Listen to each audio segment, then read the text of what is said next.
गुस्ताखी माफ हरियाणा में आपका स्वागत है। हरियाणा में 50 साल से खोजी पत्रकारिता कर रहे पवन कुमार बंसल आज हम चर्चा करेंगे चोरी भी सीना जोरी भी। आपसे मिलाते हैं शीशपाल राणा, जो कि आकांक्षा एंटरप्राइजेस के नाम से सफाई के ठेके लेते हैं, मानेसर नगर निगम के ठेके से। बता दें, जनाब करनाल में छोटे मोटे अखबार के पत्रकार थे, स्टिंगर थे। मनोहर लाल जो वहाँ से विधायक रहे, फिर सीएम बने, अब सांसद हैं, उनसे दोस्ती हो गई। जो मनोहर लाल का रुतबा बढ़ा, जनाब राणा साहब का रुतबा बढ़ गया। फेसबुक पे डालने लगे, अपनी फोटो डालने लगे फेसबुक पे, और उनके करीबी संबंधों का फायदा उठाकर मानेसर नगर निगम में सफाई का ठेका ले लिया गया। चलो कोई बात नहीं, ठेका ले लिया। और जो पहले कमिश्नर थे, उन्होंने 3 करोड़ की पेनल्टी लगा दी। पेनल्टी इसलिए लगा दी, राणा साहब का खेल चलता रहा पहले, तो उन्होंने जो दिखाया जैसे मैं 100 ट्रेनिंग लगाऊंगा और 500 बंदे सफाई कर्मचारी लगाऊंगा, लेकिन रिकॉर्ड में बहुत कम लगाते थे, इसमें बोगस बिलिंग करते थे, चलता रहा। अचानक क्या हुआ, लोकल बोर्ड ने एक पोर्टल बना दिया। जो मैन पावर दिखाते हैं वो पोर्टल से मैच नहीं हो रही थी। भाई अब क्या करें, अफसर दुविधा में आ गए, पोर्टल पे मैच नहीं हो रही, पेमेंट करे तब दिक्कत। और पेमेंट के लिए राणा साहब दबाव डलवा रहे थे, उन्होंने पेमेंट रोक ली और पेनल्टी लगा दी कोई करीब 3 करोड़। राणा साहब तक मिलाए, अपने आका से गुहार की, मनोहर के बड़े करीबी हैं। आंगन फानल में जो निगम के कमिश्नर थे, उनका थोड़ा तबादला कर दिया। राणा साहब ने आरोप लगाया कि मुझसे रिश्वत मांगी। अब राणा साहब को लगा कि जो नया कमिश्नर आया है उनकी दोस्त मानेगा। उन्होंने बिल दिए, कुछ पुराने बिल दिए, कुछ नए बिल दिए, सबमिट किए। तो अभी जो नए कमिश्नर ने भी पुराने और नए मिलाकर 9 करोड़ 17 लाख 92,267 9 करोड़ 17 लाख 92,267 रुपये की पेनल्टी लगा दी। भाई कि उन्होंने जो बिल दिए हैं वो गलत बिल दिया है। जनाब ने टोटल बिल दिए थे 13 करोड़ 17 लाख 61,332 के, और वेरिफिकेशन में पाया गया कि जो actual deployment machinery man power है इस दौरान, वो उसमें डेफिशिएंसी पाई गई, इसलिए इतनी पेनल्टी लगा दी गई। अब जनाब ने तो सोचा था कि मैं आ गया हूँ, नया कमिश्नर मेरा रोम मानेगा, मेरी पेमेंट क्लियर कर देगा।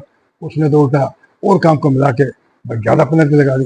अब राणा साहब तक बुलाए, एक मैं हैरान हुआ, हिंदुस्तान टाइम्स में खबर छपी, राणा साहब का बयान आया कि 9 करोड़ मेरे काट लिए हैं, मैं ईमानदार हूँ, मेरे को टारगेट किया गया है कि मैंने भ्रष्टाचार, उस सिस्टम में जो भ्रष्टाचार है उसके खिलाफ आवाज उठाई थी। और पहले जो अधिकारी थे निगम के, मुझसे रिश्वत मांगते थे। अरे पहले रिश्वत मांगते थे, अब वाले तो 3 गुना ज़्यादा पेनल्टी लगाई है। इसका मतलब पहले वालों का स्टैंड विंडिकेट हो गया है। हिंदुस्तान टाइम्स में छवि खबर में कहा, राणा साहब का बयान छपा, वो कह रहे हैं कि भाई मेरी 8.5 करोड़ की पेमेंट रोक ली गई, मैंने पूरा काम पूरा कर दिया गया, मुझसे पैसे मांगे गए, रिश्वत मांगी गई, और फाइनली मुझसे 3 करोड़ रुपये पेंडिंग ड्यू देने के लिए मेरे से रिश्वत मांगी गई। वो कहते हैं इलीगल डिमांड की गई, इसलिए वो जो रिजेक्शन थी वो मैलिशियस थी और बदले की भावना से की गई थी। अब जनाब अब तो 3 गुना पेनल्टी लगी है। भाई इसका मतलब पहले वाले कमिश्नर का स्टैंड सही था, आप गलत थे, आप अपने राजनीतिक रसूख का दबाव डालकर फर्जी बिल का भुगतान करवाना चाहते हैं। अब जो कमेटी के जो अफसर हैं एमसीएम के, वो कह रहे हैं आकांक्षा एंटरप्राइज ने मैन पावर और इक्विपमेंट जो उसके प्रोडक्ट में थे वो नहीं दिए, इसलिए उन पर पेनल्टी लगाई गई है। कोई हेराफेरी नहीं हो गया, सारा काम ईमानदारी से किया गया है। एजेंसी अपनी 650% की जो मिनिमम डिप्लॉयमेंट थी वो फिर अपना देने में पूरी तरह से असफल रही है, ऐसा काम। अब एक रिपोर्ट बनी एजेंसी की, जिसमें एमसीएम के इंजीनियर, डीएमसी सभी अधिकारियों के दस्तखत है, उसकी कॉपी हमारे पास है। उसमें लिखा है the agency has submitted A bill amounting rupees 13 crore 17 lakh 61,332। However after detail verification के बाद पाया गया कि actual deployment of machinery and man power during इस पीरियड में जो एक्चुअल मशीनरी और मैन पावर लगाई गई थी वो उसमें काफ़ी डिफिशिएंसी पाई गई, इसलिए सारी पेनल्टी 9 करोड़ 17 लाख 92,267 रुपये से काट लिए गए। भाई अब जनाब ने नाज सिंह सैनी से अदालत में कर दिया, शिकायत कर दिया। राणा साहब का बयान छपा बहुत बड़ा कि मैं भ्रष्टाचार के खिलाफ था, इसलिए मुझे टारगेट बनाया गया।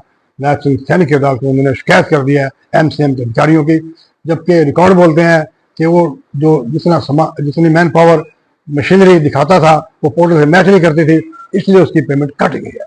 अब मामले में सारे में नायब सिंह सैनी भी दुविधा में आ गए हैं, क्योंकि शीशपाल राणा नायब सिंह सैनी के गुरु जो केंद्रीय वजीर है, मनोहर का खासम खास है, चुनाव में उनका मीडिया काम भी देखता था।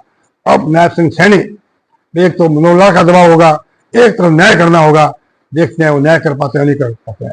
मुझे तो लगता है कि मामला सीबीआई को दे दिया जाए, सीबीआई इस मामले की सही जांच कर सकती है। नायब सिंह सैनी जांच नहीं कर पाएंगे, वो धर्म संकट में है, उन पर, क्योंकि मनोहर के करीबी है भी राणा साहब, उनकी बात को कैसे नजरअंदाज कर सकते हैं। सारा मामला बड़ा रहस्यमय बन गया है। नमस्कार।